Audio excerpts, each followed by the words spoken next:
Agosto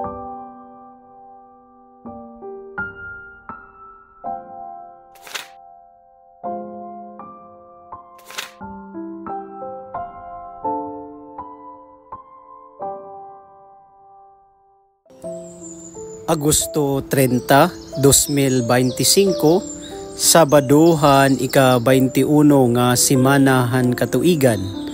Nga nanatan ebanghelyo yan ang adlaw, in kinuha didan ebanghelyo, sumalakan San Mateo, Kapitulo 25, versikulo 14, tubtob ka 30. Pagbasa ti kangan santos nga ebanghelyo sumalakan San Mateo.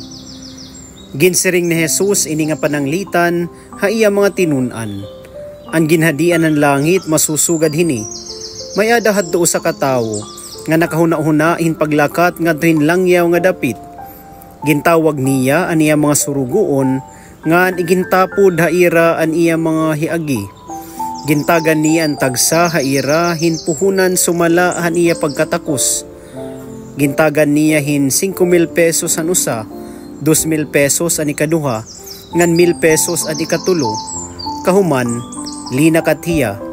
Linakat dayon ang surugoon nga kinarawat hin 5,000 pesos, ngan iginpatigayon an iya kwarta, ngan nakadugang pa hin 5,000 pesos. Haamo man nga paagi, nakadugang pa hin 2,000 pesos an kinarawat hin 2,000 pesos. Kundi, linakat ang surugoon nga kinarawat hin 1,000 pesos, nagbuho hiya nga taguon ang kwartahan iya agaron. Paghagos sin maiha nga panahon, inuli ang agaron hini nga mga surugoon nga nakigtuhay haira. Di naop ang surugoon nga kinarawat hin 5,000 pesos, daraan dugang pa nga 5,000 pesos. Nagsiring hiya agaron, naghatag kahaakon hin 5,000 pesos kitaa, aadiliwat in lain nga 5,000 pesos nga akon pinakabuhian. Nagsiringan niya agaron, maupay an imo ginbuhat, ikaw nga maupay ngan katatapuran nga surugoon. Tungod kay nasasarigan kahin pagpakabuhi hinguti ay nga kwarta, itatapod ko ha imo indamo nga salapi. Pakadiha sulod ngan pakiangbit han akon kalipayan. Niyan sinuldan surugoon ngan gintagan hin 2,000 pesos ang nagsiring. Agaron, gintagan mo ako hin 2,000 pesos. Kitaa, aadiliwat hindugang pa nga 2,000 pesos nga akon pinakabuhian. Nga nagsiring ani agaron, maupay ani mo ginbuhat, ikaw nga maupay ngan katatapuran nga surugoon. Tungod kay nasasarigan ka hin pagpakabuhi ingguti ay nga kwarta, itatapod ko ha imo indamo nga salapi. Pakadiha sulod ngan pakiangbitan akon kalipayan.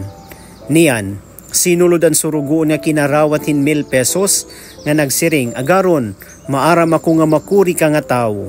Nagaani ka han waray mo igtanom, nga nagtitirok ka han abot han imo uma nga waray mo igpugas. Nahadlok ako, sanglit linakat ako ngan gintago ko hatuna an imo kwarta. Kitaa, iini an kwarta, waray ito kaibani. Nagsiringan ni agaron, maraot ngan hubya ka nga surugoon, maaram ka man kunta nga nagaani ako han waray ko igtanom, nga nagtitirok ako han abot han uma nga waray ko igpugas. Kay anuman nga waray mo ibutang habang ko an akon kwarta, base akon pag-uli kakarawton ko an puhunan upod an patubo. Yana, kuhaan niyo an kwarta haiya, nga nihatag ngadto han surugoon nga may napulo kayukot ka pesos.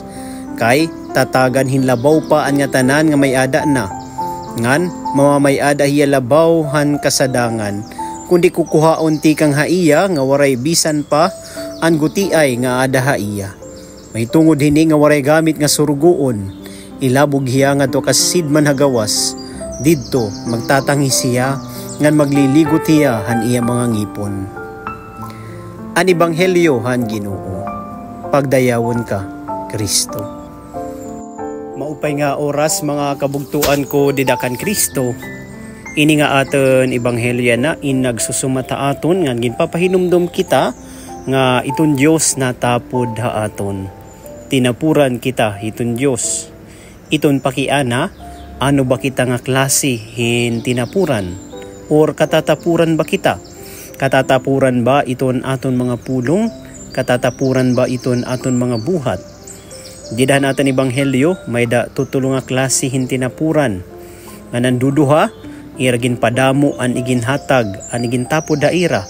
Kundi an ikatulo, tungod kay maraot ngan hubya nga surugoon, siring panira agaron, in igintago an iginhatag haiya sang litwaray pagdamo.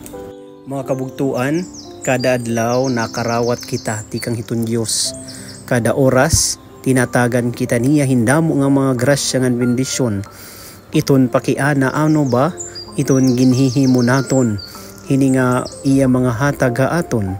Ginagamit ba naton hin maupay? Iniliwat ka aton pagbasa, nagpapahinumdum ha aton nga diri unta kita mahadlok hiton pagpaangbit, hiton mga grasya nga ginahatag ha aton hiton Dios. Mga danay na hadlok kita hin paghatag hiton pagpaangbit tungod kay bangin kun hikita na ito nagikinahanglan, nahadlok kita nga waray na naton makakarawat o wara na mabulig umahatag ha aton. Pero kung nagiging mahinatagon kita, iton Dios diri liwat kita pinapabayan. Gamiton naton pagbuhat hin magupay nga mga butang, iton mga magupay nga aton nakakarawat tikang hiton Dios. Ayaw naton igtinago iton aton mga talento, itaton mga kakusgan.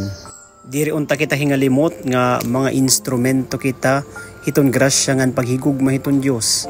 Ngan madanay iton mga pagampo hiton aton ikasitaw in binabaton hiton Dios pinaagi ha aton. Mga kabugtuan nakakarawat kita tikang hiton Dios. Pagpaangbit ngan hatag manliwat kita nga dahiton aton igkasitaw. Amen.